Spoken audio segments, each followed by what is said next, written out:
வணக்கம். இன்னைக்கு நம்ம பார்க்க போறது அறிவியலோட அடிப்படைகளையே மொத்தமா கேள்வி கேட்கிற ஒரு ஆச்சரியமான ஒரு புதிய ஆற்றல் கோட்பாட்டை பத்தி தான். சரி, இப்போ நான் உங்ககிட்ட ஒரு கேள்வி கேட்குறேன். யோசிச்சு பாருங்க. யூஸ் பண்ணி தூக்கி போட்ட பேட்டரி இருக்கு இல்லையா? அந்த செத்துப்போன பேட்டரிய ஒரு கிண்ணம் தண்ணிக்குள்ள போட்டா அதுலேருந்து வர்ற பவர்ல ஒரு மோட்டாரை மணிக்கணக்கா ஓட்ட முடியும்னு சொன்னா நம்புவீங்களா? கேட்கறதுக்கு ஏதோ மேஜிக் மாதிரி இருக்குல்ல. வாங்க, இதுக்குள்ள உண்மையிலே என்னதான் இருக்குன்னு நம்ம ஆழமா பார்க்கலாம். இத கண்டுபிடிச்சவரே என்ன சொல்றாருன்னு கேளுங்க. கிட்டத்தட்ட 3 மணி நேரமா ஓடிட்டு இருக்கு. அப்படியே தூக்கி தண்ணில போட்டு விட்டேன். பாத்தீங்களா? இந்த ஒரு வரி தான் நாம இன்னைக்கு அலச போற இந்த முழு விஷயத்தோட மையப்புள்ளி. சரி, முதல்ல இந்த நம்பவே முடியாத செயல் விளக்கம் எப்படி நடக்குதுன்னு பார்த்துருவோம். குப்பையும் தண்ணியும் சேர்ந்து எப்படி ஒரு மோட்டாரை ஓட வைக்குது? இங்க பாருங்க, 5 வோல்ட்ல ஓட வேண்டிய ஒரு மோட்டார் வெறும் 1.2 வோல்ட்ல, அதுவும் செத்துப்போன பேட்டரிகள் தண்ணிக்குள்ள மூழ்கி இருக்கும்போது 4 மணி நேரத்துக்கும் மேல விடாம ஓடிக்கிட்டே இருக்கு. இது எப்படி சாத்தியம்னு நீங்களே யோசிச்சு பாருங்க. இதுல ரொம்ப ஆச்சரியமான விஷயம் என்னன்னா, கண்டுபிடிச்சவர் சொல்றாரு அதோட வோல்டேஜ் குறையவே இல்லைன்னு. அதாவது அந்த ஆற்றல் சாகவே இல்லை. சாதாரணமா எந்த பேட்டரியும் கொஞ்ச நேரத்துல தீர்ந்து போகும். ஆனா இங்க அப்படி ஆகல. இதுக்கு அவர் வச்சிருக்கிற பேர் தான் குவாண்டம். அப்போ இந்த குவாண்டம் கோட்பாடுனா என்னது? நாம படிச்ச இயற்பியலை இது எப்படி கேள்வி கேக்குது? இதுக்கு பின்னாடி இருக்கிற அந்த புதுவிதமான இயற்பியல் என்னன்னு இப்ப நாம பார்க்கலாம். இப்ப நாம பார்க்க போறது தான் ரொம்ப முக்கியமான ஒரு விஷயம். கொஞ்சம் நல்லா கவனிங்க. இடது பக்கம் இருக்கிறது நாம ஸ்கூல்ல படிச்ச கரண்ட் கான்செப்ட். அதாவது எலக்ட்ரான் ஓடுறது தான் மின்சாரம். சிம்பிள். ஆனா வலது பக்கம் இருக்கிற இந்த கண்ணம்மா சயின்ஸ் என்ன சொல்லுதுன்னா, இல்லவே இல்ல, இது முழுக்க முழுக்க நியூட்ரான் புரோட்டான் சிஸ்டம் சம்பந்தப்பட்டதுன்னு சொல்லுது. அடுத்த பாயிண்ட பாருங்க. நம்ம டெய்லி லைஃப்ல யூஸ் பண்ற எல்லா பொருளுமே, ஏன் நம்ம செல்போன்ல இருந்து ராக்கெட் வரைக்குமே எலக்ட்ரான்கள் ஒரு நல்ல கண்டக்டர், அதாவது மின்சாரத்தை கடத்துங்கிற அடிப்படையில தான் வேலை செய்யுது. ஆனா இவரோட தியரி படி எலக்ட்ரான்கள் மின்சாரத்தை கடத்தாத இன்சுலேட்டராம்.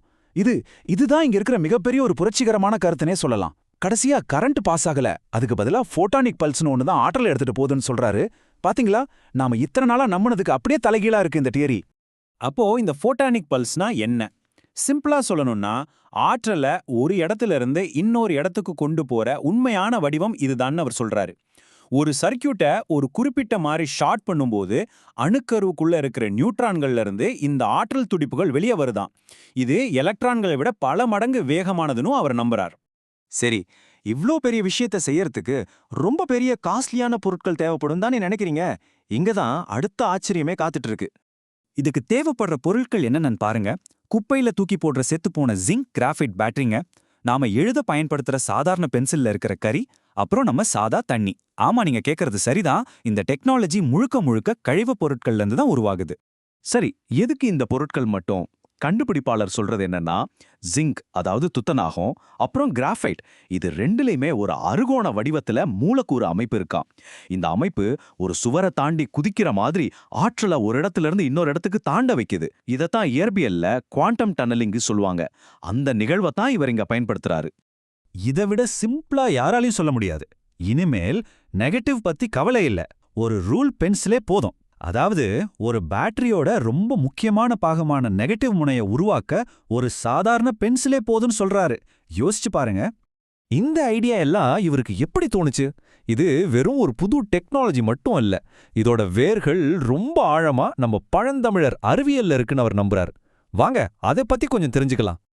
அருவக் கோட்பாடு இது என்னன்னா, நம்ம கண்ணுக்கு தெரியாத பிரபஞ்சத்துல நிறைஞ்சிருக்கிற ஆற்றல எப்படி அறுவடை செய்யறதுங்கிற ஒரு பழந்தமிழர் கான்செப்ட். இதுதான் தன்னோட இந்த ஆராய்ச்சிக்கு ஒரு பெரிய இன்ஸ்பிரேஷன் அவர் சொல்றாரு.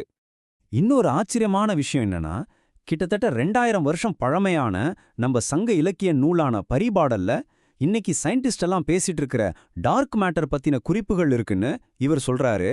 அத நவீன குவாண்டம் இயற்பியலுக்கான ஒரு முன்னோட்டமாவே அவர் பார்க்கறாரு. சரி, இப்ப நாம கடைசி பகுதிக்கு வந்தாச்சு. இந்த கண்டுபிடிப்பாளரோட அல்டிமேட் கோல் என்ன? இவ்ளோ பெரிய ஒரு வேலையை எதுக்காக அவர் செய்யறாரு? அதுக்கு பின்னாடி இருக்கிற தனிப்பட்ட அர்த்தம் என்னன்னு பார்க்கலாம். இந்த முழு ப்ராஜெக்ட்டுக்கும் கண்ணம்மா அறிவியல்னு பேர் வச்சிருக்காரு. இது அவரோட அம்மா கண்ணம்மா மற்றும் அவரோட 2 மகள்களான அறிவு, இயல், இவங்களோட பெயர்களின் இணைப்பு. அறிவியலோட எவ்வளவு ஆழமான ஒரு மனித பிணைப்பு பாருங்க. அவரோட கனவு இதுதான். இந்த மாதிரி செஞ்சு வச்சிருக்கிற வெறும் 15 செல்களை மட்டும் வச்சு ஒரு முழு வீட்டுக்கு தேவையான கரண்ட், அதாவது சுமார் 500 முதல் 1000 வாட்ஸ் மின்சாரத்தை உற்பத்தி பண்ண முடியும்னு சொல்றாரு. அது மட்டும் இல்ல, இப்படி செட் பண்ற இந்த அமைப்பு குறைஞ்சது 10ல இருந்து 15 வருஷம் வரைக்கும் உழைக்கணும் ரொம்ப உறுதியா சொல்றார். இதுவரைக்கும் 125 நோபல் பரிசு கொடுத்திருக்காங்க. ஆனா அதுல ஒண்ணு கூட மக்களுக்கு மலிவான மின்சாரத்தை கொடுக்கல. ஒரு நோபல் பரிசு இட்லி சுடுறதுக்கு கூட உதவாது. அவரோட இந்த காட்டமான வார்த்தைகள் இந்த ஒட்டுமொத்த அறிவியல் அமைப்பையுமே கேள்வி கேக்குது. எல்லாருக்கும் நடைமுறைக்கு உகந்த மலிவான ஆற்றல் கிடைக்கணுங்கிற அவரோட லட்சியத்தை இது காட்டுது.